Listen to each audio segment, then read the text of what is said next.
जय जिनेंद्र दोस्तों आज हम बात करेंगे वास्तु और जन्म कुंडली का आपस में क्या लिंक होता है। क्या वास्तु से जन्म कुंडली के रिजल्ट लिए जा सकते हैं? क्या जन्म कुंडली से वास्तु के रिजल्ट लिए जा सकते हैं? इस पर हम आज थोड़ी सी बात कर लेते हैं। दोस्तों, आपने देखा होगा कि जन्म कुंडली हर इंसान की अलग अलग हो सकती है।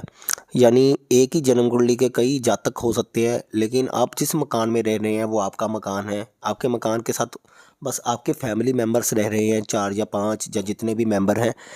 लेकिन जन्म कुंडली जो एक इंसान की है, उस टाइम पे बड़े सारे लोग पैदा होते हैं, तो उसका जो रिजल्ट है वो हर देश काल परिस्थितियों के अनुसार तय होता है। लेकिन आपकी जो परिस्थितियां हैं वो आपकी जन्म कुंडली के हिसाब से तो तय होंगी, साथ में आपके घर के वास्तु के हिसाब से वो एनर्जी ट्रांसफ़र होकर आपकी जन्म कुंडली में जाएगी और आपको रिजल्ट मिलेगा। तो ये किस प्रकार से पॉसिबल है, इसका खुलासा मैं आपको करता हूँ। हम उदाहरण के तौर पर देखते हैं कि मान लीजिए आपके घर का कोई भी फेसिंग है, चाहे वो ईस्ट फेसिंग है चाहे साउथ फेसिंग है, कोई भी घर का फेसिंग है। लेकिन मान लीजिए हम साउथ ईस्ट की बात करते हैं, यानी दक्षिण और ईस्ट दिशा, पूर्व दिशा की, दक्षिण पूर्व दिशा की हम बात कर रहे हैं यहाँ पे। कि मान लीजिए किसी के घर की दक्षिण पूर्व दिशा बहुत ज़्यादा अच्छी है, वहाँ पर जो वास्तु के हिसाब से किचन सबसे बेहतर होता है वहाँ है। वहाँ कोई एंटी एलिमेंट नहीं है, एंटी कलर नहीं है, और यहाँ तक कि वहाँ पे कोई पानी की व्यवस्था भी नहीं है, वाटर एलिमेंट्स भी नहीं है। तो आपको जैसे ही जन्म कुंडली के हिसाब से शुक्र की महादशा शुरू होगी, शुक्र की अंतर्दशा शुरू होगी, शुक्र की प्रत्यंतर दशा शुरू होगी, तो वहाँ पर शुक्र के रिजल्ट आपको बेहतरीन मिलने शुरू हो जाएंगे, क्योंकि आपके घर की शुक्र की डायरेक्शन साउथ ईस्ट सबसे ज़्यादा बेहतर है। अब आपकी जन्म कुंडली में चाहे हो सकता है शुक्र नीच का हो, पाप कर्तरी हो, नवांश में नीच का हो, या अन्य वर्ग चार्ट में बहुत ज़्यादा दयनीय हालत में हो, लेकिन घर का वास्तु अच्छा है तो उसकी शुभ ऊर्जा आपके शुक्र में ट्रांसफ़र होगी और आपको उसका अच्छा रिजल्ट मिलेगा।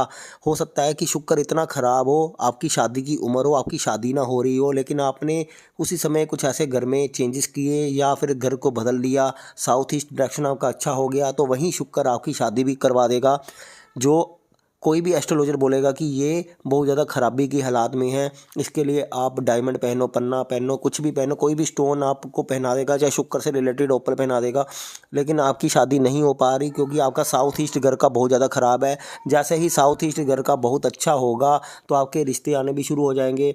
अगर आपकी फाइनेंशियल स्थिति अच्छी नहीं है तो साउथ ईस्ट से ही पैसा भी आता है, शुक्र के कारण वहाँ से पैसा भी आएगा। लेकिन एक और बात है, मान लीजिए कि जन्म कुंडली में वो घर के साथ भी जुड़ा हुआ है तो आपको इमीडिएटली रिजल्ट मिल जाएगा। यानी शुक्र का संबंध अगर दूसरे घर से बना हुआ है, दूसरे घर में ही बैठा हुआ है, और साउथ ईस्ट डायरेक्शन अच्छा है, अंतर्दशा शुरू होती है, तो इमीडिएटली लगते ही आपको पैसे आने शुरू हो जाएंगे। 7th हाउस से संबंध है, डायरेक्टली 7th हाउस का तो कारक ही होता है, तो शादी भी आपकी इमीडिएटली अंतर्दशा आते ही करवा देगा। तो ये सब मैटर आपको आपको मिलेंगे इसके रिजल्ट। लेकिन आपकी जो फैमिली के मेंबर हैं जिनकी दशाएं अलग अलग चल रही हैं, किसी की शनि की चल रही होगी, किसी की राहु की चल रही होगी, वहाँ पे जो रिजल्ट है उनको कम मिलेंगे, लेकिन आपको ज़्यादा मिलेंगे, क्योंकि आपका स्पेसिफिक वही जोन एक्टिवेट हुआ है, तो इसलिए वो आपको ज़्यादा रिजल्ट मिलेगा। यहाँ पर ये भी फ़र्क होता है कि फैमिली मेम्बर में से कौन बड़ा है कौन छोटा है। जैसे किसी का बड़ा बेटा है तो वो उसके लिए ईशान कोण एक्टिवेट हो जाता है, और छोटा बेटा है तो उसके लिए साउथ ईस्ट एक्टिवेट हो जाता है, तो वैसे भी फल मिलते हैं। तो इस प्रकार से जो वास्तु के सिद्धांत हम जन्म कुंडली के हिसाब से आपके पंच तत्वों को बैलेंस कर देते हैं और आपको रिजल्ट मिलना शुरू हो जाता है।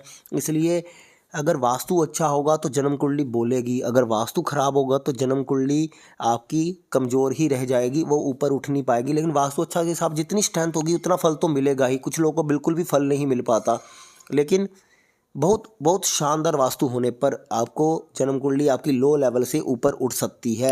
लेकिन वास्तु महत्वपूर्ण होना चाहिए, क्योंकि वो आपके घर का वास्तु है। इसी प्रकार से आपके एरिया का वास्तु भी इम्पैक्ट रहेगा, लेकिन सबसे ज़रूरी है आपके घर का जो बेसिक वास्तु है वो तो सही होना चाहिए, ताकि आपको उतनी दिक्कत ना आए कि आपकी जन्म कुंडली के बहुत ज़्यादा ख़राब कॉम्बिनेशन आपके ऊपर उतना बुरा प्रभाव ना डाल पाएँ जितना वो डाल रहे हैं, और आपको दुख दर्द दे रहे हैं। तो उतना दुख दर्द तकलीफ़ नहीं मिलेगी अगर वास्तु के सही नियमों का पालन आपके हिसाब से हुआ होगा। तो ये जानकारी आज मैं इस वीडियो में आपको दे रहा हूँ। होप सो आपको ये जानकारी पसंद आई होगी दोस्तों। तो वीडियो को लाइक करें, चैनल को सब्सक्राइब करें, अपना ऐसे ही प्यार देते रहें।